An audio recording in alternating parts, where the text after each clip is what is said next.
अस्सलाम वालेकुम। आपको अपने यूट्यूब चैनल पर खुशामदीद करता हूं। और इस सिंध में इस वक्त एक बहुत बड़ा फ्रॉड किया गया है सिंध हुकूमत की जानिब से, जिसमें कहा गया है कि 72 के करीब सिंध के जो बड़े डाकू हैं उन्होंने असला फेंक कर कौमी धारे में शमूलियत अख्तियार की है। और उनके लिए रेड कारपेट कारपेट सजाया गया है शिकारपुर में। और सिंध पुलिस और सिंध हुकूमत और इसके साथ साथ दीगर इदारे बड़े शादमाने मना रहे हैं। और उसके साथ ये दावा किया जा रहा है कि ये बहुत बड़ी कामयाबी है सिंध हुकूमत के लिए कि अब डाकू कच्चा छोड़ के शहर में आ रहे हैं। इस सारी सूरत हाल पर मैंने पहले सिंधी में वीडियो बनाकर अपने लोगों को आगाह कर दिया है कि असल हकीकत क्या है। क्या वाकई इन डाकुओं ने असला छोड़कर और कौमी धारे में शामिल होने का फैसला किया है, या सिर्फ ये टोपी ड्रामा है। तो सबसे पहली बात ये कि ये बहुत बड़ा टोपी ड्रामा सिंध हुकूमत ने किया है। और इसमें भी बहुत बड़े पैमाने पर करप्शन की गई है। सबसे पहले मैं आज आपको ये तफ़सील बता दूँ कि ये जितनी भी इन्फॉर्मेशन है, ये मैंने कच्चे से हासिल की है, कुछ डाकुओं से भी और उनके ज़राए से भी बात हुई है। और उसके बाद जाके मैंने ये फ़ैसला किया है कि सिंध हुकूमत की इस नाअहली और इस ड्रामेबाज़ी को मैं बेनकाब करूँ, ताकि हकीकी तौर पर सुबह सिंध के अंदर अमन आ सके। क्योंकि अब भी जो बड़े-बड़े डाकू गैंग्स हैं, वो इस वक़्त कार्रवाइयाँ कर रही हैं, हाईवेज़ महफूज़ नहीं हैं, लोगों को जब चाहते हैं अगवा कर लेते हैं, जब चाहते हैं वो हाईवेज़ पर आकर लोगों को उठाकर कच्चे में ले जाते हैं। और बीच में तो सैलाब आया, उसके बावजूद एक भी मगवी को न डाकुओं ने रिहा किया, न सिंध हुकूमत उनको या सिंध पुलिस उनको रिहा करवा सकी। अब आते हैं सबसे पहले कि इस वक़्त सूबाई वज़ीर दाखिला ज़िया लंजार, जो एक ज़रदारी साहब का घर का पर्सनल एक मुलाज़िम है, नौकर है, और उसके पास कोई इतनी अथॉरिटी या इतनी बड़ी उसके पास क्या कहेंगे सोच नहीं है कि वो सूबे के अंदर अमन ला सके। और इतना बड़ा इम्पोर्टेंट पोर्टफोलियो उस शख्स के हवाले किया गया है। और उसके साथ आईजी गुलाम नबी मेमन, जिसके सॉफ्ट इमेज को लोग देखते हैं, लेकिन उसके जो अंदर की बातें हैं या अंदर की करप्शन है, वो सब उसके इन चीज़ों की वजह से छुप जाती है। क्योंकि आजकल मीडिया में जो काम हो रहा है वो बिल्कुल हीरा मंडी वाला काम है।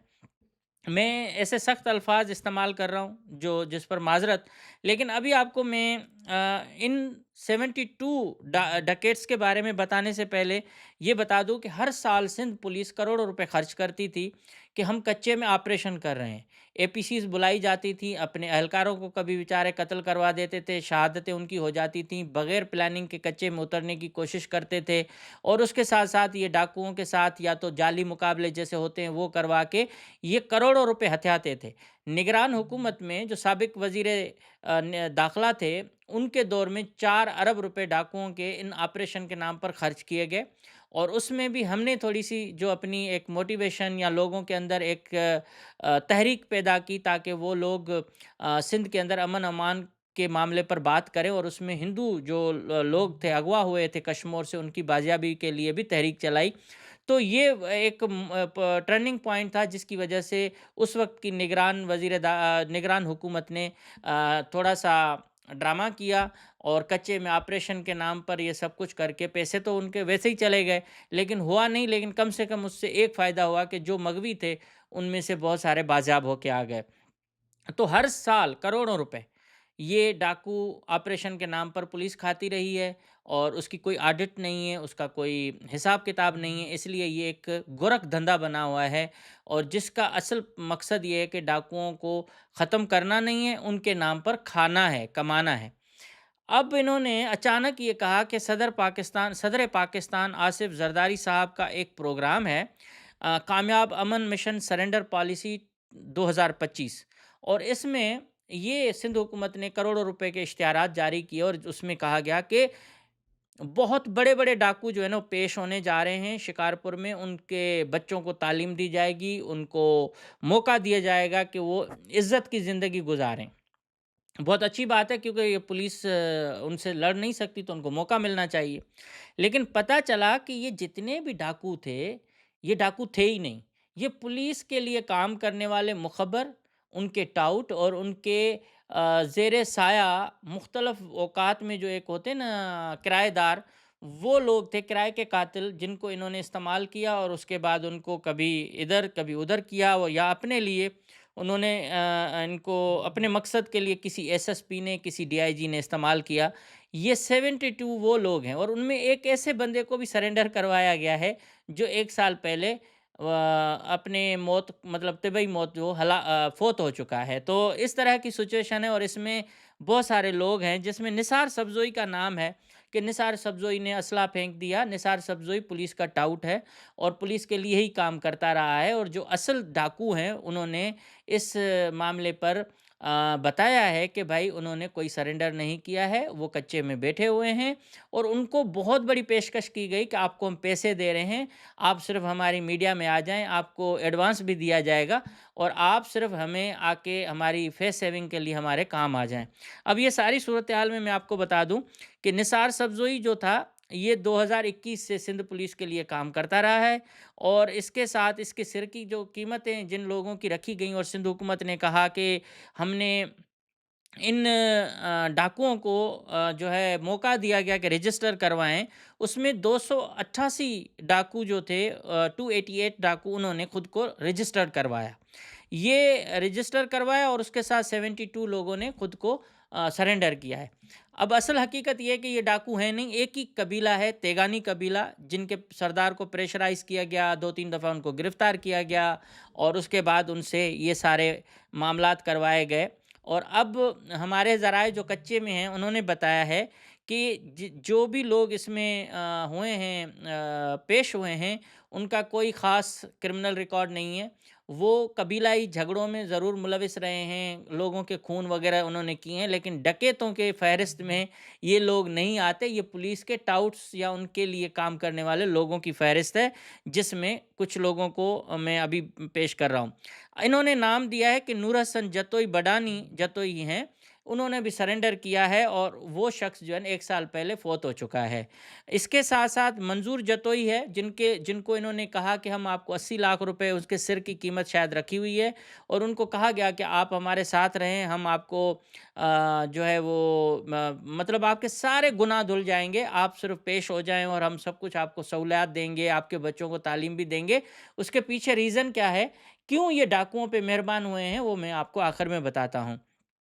कश्मीर में इन्होंने उसको भी अप्रोच किया लेकिन वो भी आखिरी टाइम पर इसमें पेश नहीं हुआ और नहीं आया।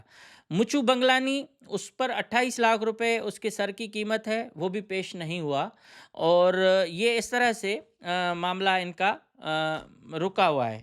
अब आते हैं कि ये जो डाकू हैं इन्होंने मुझे ये खुद नोटिंग करवाई है, मैं आपको बता रहा हूँ क्योंकि वहाँ भी लोग ऐसे हैं जो राब्ता करते हैं, बताते हैं फ़ेसबुक पे। और इस डाकुओं की फ़हरिस्त में यासीन तेगानी को इन्होंने कहा कि हमने सरेंडर करवाया है। यासीन तेगानी जो है, उनके सर की कीमत 30 लाख रुपए, जबकि यासीन तेगानी 1 महीना पहले जो है ना वो रिलीज़ होके कोर्ट से आया था और उसको दोबारा इन्होंने एक केस लगा के और सर की कीमत रातों-रात फ़िक्स करके उसको भी इन्होंने पेश कराया कि ये भी डाकू है और पेश हो गया, जबकि वो कोर्ट से अभी रिलीज़ होके आया। और इसके साथ इन्होंने जो दूसरे बड़े-बड़े डाकू हैं जिनमें रिसेंटली कुछ इशू हुआ है, बंगलानी का झगड़ा था कोई, उसमें सिंध पुलिस के डीआईजी के ऊपर इल्ज़ाम है, लाड़काना के डीआईजी के ऊपर, कि उसने 3000 गोलियां उन क्रिमिनल्स को मुबैना तौर पर बेची हैं। मतलब कि असला भी सिंध पुलिस उनको देती है, डाकुओं से खरीदो फरोख्त होती है, वो भी उनको देती है और उसके साथ ये जो है ना वो ये मामला हुआ है और ये कन्फर्म जो है ना उन्होंने बताया कि ये इशू हुआ है कि पुलिस खुद उनको असला देती रहती है। अच्छा, हाईवेज़ पर जो डकैतियाँ होती हैं या पुलिस के 11 लोग जो शायद कत्ल हो चुके थे, उसमें सद्दाम निंदवानी बहुत बड़ा क्रिमिनल है, हसू बंगलानी है और नसरू नंदवानी है, बेलो बंगलानी जो है वो, इनके ऊपर बहुत सारा इनाम है, ये पेश नहीं हुए हैं। मुचू बंगलानी की मैंने पहले बता दिया कि वो भी नहीं हुए हैं। और अब इसमें क्या किया गया है कि बहुत सारे ऐसे लोग थे जिनको 3-3 4-4 लाख रुपए सिंध पुलिस ने दिए कि आप मेहरबानी करके पेश हो जाएँ। और जो डाकुओं के करीबी लोग हैं, ज़राए हैं, वो भी बता रहे हैं, इवन पुलिस के ज़राए ये बता रहे हैं कि सिंध के 3 अज़ला ऐसे हैं जिनमें कशमोर, जैकबाबाद और शिकारपुर। इनके एसएसपीज़ की डाकुओं के साथ मुबैना तौर पर डील है कि हर महीने तकरीबन 3 करोड़ रुपए पुलिस उनको देती है कि आप जराइम ना करें, जब तक मैं एसएसपी हूँ या जब तक हम हैं, आप ये वाक़यात ना करें और आप पुरअमन रहें। उनमें ज़ाहिर है डाकुओं के मुख्तलिफ़ टोले हैं, जिनको जिनको किसी को 20 लाख, किसी को 30 लाख, किसी को 10 लाख, किसी को 5 लाख, इस तरह से ये तकरीबन कोई 3 सवा 3 करोड़ रुपए की रकम बनती है, जो डाकुओं को दी जाती है कि आप कार्रवाई मत करें। मेरे पास बहुत सारे अभी और भी मैं कोशिश कर रहा हूँ कि और सोर्स दूँ। लेकिन इस जो रेड कारपेट डाकुओं के लिए बिछाया गया, उसमें बड़ी बात ये है कि जो असला दिखाया गया है, जो पुलिस ने कहा कि हमने ये सारे असले सरेंडर करवाए हैं, उसमें जी3 है, उनके लिए इन्होंने डाकुओं को 1.5 लाख रुपए दिया है पुरानी जी3 लेने के लिए, मतलब सॉरी 5 लाख रुपए। और ये 5 लाख रुपए में जी3 जो बंदूक होती है या वो उन्होंने ली है डाकुओं से, जो उनके काम की नहीं है। ये बाड़ा में या कहीं शायद दरे में दरी जो नॉर्दर्न एरिया में, ये वहाँ कोई है 7-8 लाख रुपए की ये बंदूक, लेकिन यहाँ इन्होंने इनसे खरीदी है। पुलिस ने खरीद कर ये दिखाया कि हमने ये किया है। फिर है एक लफ्ज़ है लोकल, मुझे उस असले का इतना मालूम नहीं है कि क्योंकि मैं कभी इसमें रहा नहीं हूँ। इसको बोलते हैं दहशकी, और ये कम से जो बख्तरबंद गाड़ी है ना, उसको भी ये गोली आर-पार कर जाती है, बहुत बड़ी गोली होती है। ये भी एक एंटी एयरक्राफ्ट रॉकेट लॉन्चर की तरह कहें या किसी और की तरह, ये असलहे का नाम गलत हो तो माज़रत। वो इन्होंने 11 लाख रुपए में ली है, वो भी पुरानी जो नाकारा है, और असल इसकी कीमत है 20 से 21 लाख रुपए जो मिलती है नई वाली। और दूसरा इन्होंने रियाज़ जागीरानी जो डाकू है, उनसे ली है R75, उनके लिए भी इन्होंने पेमेंट की है। और तकरीबन कोई कश्मीर का ये मतलब ये डाकू हैं, उनसे ये इन्होंने रखा है कि आप हमें ये असला दें ताकि हम दिखा सकें। मतलब कि सिंध पुलिस ने और इदारों ने डाकुओं से असला ख़रीदा है पैसे दे के कि हमें ये वहाँ स्टेज पे सजाना है और दिखाना है कि हम कितना बड़ा कारनामा सरअंजाम कर रहे हैं। एक तरफ करोड़ों रुपए इन्होंने खर्च किए हैं इस पर अपने इश्तिहारात पर। अचानक ये इश्तिहार दिया गया है, ऐसी कोई तैयारी नहीं थी। 3-4 महीने से ये लोकल लोगों के ज़रिए डाकुओं से का कोशिश कर रहे थे कि डाकू आ जाएँ, लेकिन वो नहीं आए। फिर इन्होंने एक और प्लानिंग की कि जो हमारे अपने मुखबर हैं, इनको ही हम डाकू बना के पेश करते हैं, क्योंकि ये छोटे-मोटे क्रिमिनल केसेज़ में थे। तो उन्होंने उन लोगों से डील की, और डील करने के बाद उनके सरों की कीमत महकमा दाखिला से मिली-भगत करके रखवाएँ। जबकि हेड मनी रखने का जो प्रोसेस है वो इतना मुश्किल था, और इतना इतना मुश्किल किया गया कि शायद ये रखना अभी पॉसिबल नहीं है। अगर वो जो कानूनी तरीक़ेकार है, क्योंकि पहले पुलिस किसी को डिक्लेयर करवा लेती थी, उसके सर की कीमत रखती थी, तो वो पैसे हड़प करने के लिए सब कुछ हो जाता था। तो फिर बीच में एक ऐसी पॉलिसी आई जिसको इसको थोड़ा-सा मुश्किल किया गया कि ये हेड मनी का जो मिसयूज़ है, ये नहीं होना चाहिए। ये होम डिपार्टमेंट के ज़राए बता रहे हैं। लेकिन इन्होंने रातों रात झूठे ये जो हेड मनीज़ की फ़हरिस्त हैं, ये तैयार करवाईं।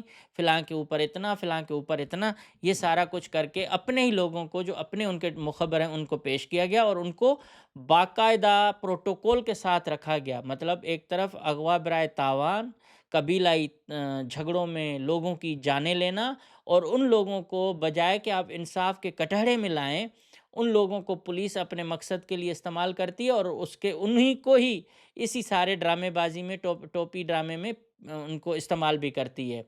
अब ये सारा मसला ये है कि वहाँ कोई बड़ी सरकार को चाहिए ज़मीन। कच्चे के अंदर की जो ज़मीनें होती हैं, उन ज़मीनों पर अब नज़र है बड़ी सरकार की, जिसके लिए ये चाह रहे हैं कि किसी भी तरह डाकुओं के साथ कोई नेगोशिएट किया जाए, डाकुओं को थोड़ा-सा कहा जाए कि आप आगे-पीछे हो जाओ, तो हम ये ज़मीनें हथियाएँ। ये ज़मीनें हथियाने का बड़ा प्रोग्राम है, और इसमें सदर पाकिस्तान आसिफ ज़रदारी ने केटी मुमताज़ के बारे में इस वक़्त अफ़वाहें हैं, जो मुमताज़ भुट्टो साबिक़ वज़ीर आला और साबिक़ गवर्नर, और उसके साथ साबिक़ वज़ीर-ए-आज़म पाकिस्तान ज़ुल्फ़िकार अली भुट्टो के जो कज़न थे, उनकी फ़ैमिली के साथ उनकी डील चली रही है, और उन्होंने केटी मुमताज़ को ख़रीदा है, जो कच्चे के अंदर है। और अब ये पूरी ज़मीनें हथियाने के लिए इन्होंने ये नया ड्रामा शुरू किया है, जिसमें सरेंडर पॉलिसी और ये कुछ किया गया है। अब इसमें असल डाकू इनके हाथ अभी तक नहीं आ रहे, और उन डाकुओं के डायरेक्ट मरासिम हैं मुबैना तौर पर बड़ी सरकार के साथ भी, और सिंध हुकूमत में जो वहाँ पुलिस वाले हैं, उनकी उनके साथ बहुत ज़्यादा कोशिश भी है, क्योंकि सरदार जो आबिद सुंदरानी है, उसके कबीले के बहुत सारे डाकू हैं। वो पीपल्स पार्टी का एमपी है। तेगानी हैं और उसके साथ दूसरे भी लोग हैं, जतोई हैं, ये सब इस वक़्त पीपल्स पार्टी के साथ हैं।